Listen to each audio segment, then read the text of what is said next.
पुराण यानी प्रतीक शास्त्र। तो ऐसे ही पुराण की एक कहानी आज लेते हैं। कहानी है समुद्र मंथन की।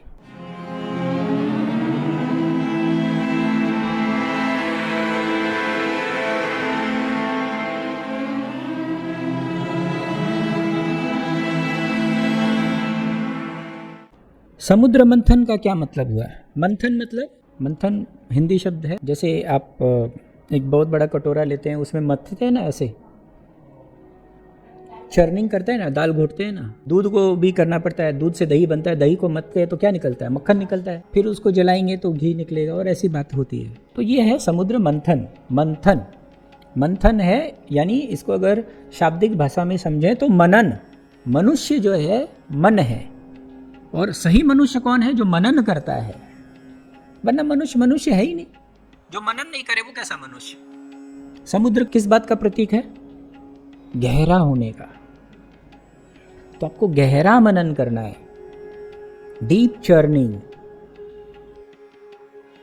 किसका मनन करना है? समुद्र का। समुद्र किसका प्रतीक है? विशाल का। हमारा जो माइंड है वो इतना ब्रॉड, इतना माइंड बड़ा है। ये जो संसार है, जगत है, वो बहुत बड़ा है, और जो सागर है वो भी बहुत बड़ा है। तो हमें इस पूरे अस्तित्व का मनन करना है। और ये तो बाहर की बात है। बाहर से पहले तो खुद को जानना है। तो खुद को जानने के लिए किसका मनन करना है? आत्मा का। तो ये आत्म मनन की बात है, आत्म मंथन की बात है, खुद को जानने की बात है। तो इस बात का प्रतीक है समुद्र मंथन। समुद्र मंथन में और हम क्या देखते हैं? एक तरफ सूर हैं, एक तरफ असुर हैं, दोनों मिलकर मंथन कर रहे हैं। यानी हमारे जीवन में तो दोनों ही प्रकृति की तरफ से दी गई हैं। तो हमारे ही जीवन में सब कुछ है। हम ही अच्छे हैं, हम ही बुरे हैं। और हमारे जीवन में काम भी है, ब्रह्मचर्य भी है। हमारे जीवन में क्रोध भी है, करुणा भी है। सब कुछ हमारे अंदर है। तो एक तरफ सूर है, एक तरफ असुर है, दोनों को लेकर मंथन करना है, एक को लेकर नहीं करना है। क्योंकि एक को लेकर कैसे करेंगे आप? दूसरा अगर छूट गया तो उससे अगर आपने मनन नहीं किया तो वो तो रह जाएगा। तो सूर और असुर, आज तक आपने किसी भी शास्त्र में कहीं भी इस संदर्भ में पढ़ा है कि सूर असुर दोनों मिल के कुछ कर रहे हैं, कोई प्रयत्न कर रहे हैं, कुछ अच्छा काम कर रहे हैं? सुना है आपने? नहीं। सिर्फ समुद्र मंथन में ऐसा हुआ है। तो अगर आपको आत्म मनन करना है तो आपको अपने जीवन की दोनों ही दशाओं में, दोनों ही ढंग से आपको आत्म मनन करना होगा। यानी आपके पॉजिटिव नेगेटिव दोनों तरीके की वृत्तियों को लेकर आपको मनन करना है। कहानी अगर देखें तो कुछ कहानी ऐसी थी कि देवता हार गए, मारे जाने लग गए, भागकर भगवान के पास गए। भगवान शिव ने कहा कि भाई समुद्र मंथन करो, वहाँ से अमृत निकलेगा, वो पी लेना, तुम अमर हो जाओगे, उसके बाद लड़ना। उसके बाद उन्होंने ऐसा किया। तो ये कहानी है। और वो ये फिर जानते थे कि समुद्र मंथन अकेले नहीं होगा, तो उन्होंने असुरों को भी लिया। फिर और भी बहुत सारी बातें हैं, वो आप पढ़ेंगे तो समझ में आएगा। वो जानना बहुत ज़रूरी नहीं, ज़रूरी है प्रतीकों को जानना। समुद्र मंथन से 14 रत्न प्राप्त हुए। मेरी भाषा में ये 14 सिद्धियां हैं जो हमें अर्जित करनी है हमारे जीवन में। इन 14 बातों को सिद्ध करना है, यानी इसको पूरा करना है, इसको ओवरकम करना है, इसको पाना है।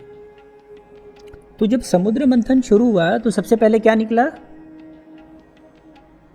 हलाहल, जहर, पॉइजन, सबसे पहले वो निकला।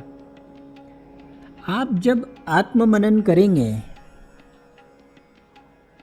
तो जो सबसे पहली बात आएगी कि आप समाज व्यवस्था से ऊपर उठेंगे। क्योंकि समाज व्यवस्था जो है वो साधारण बातों में लगी हुई है।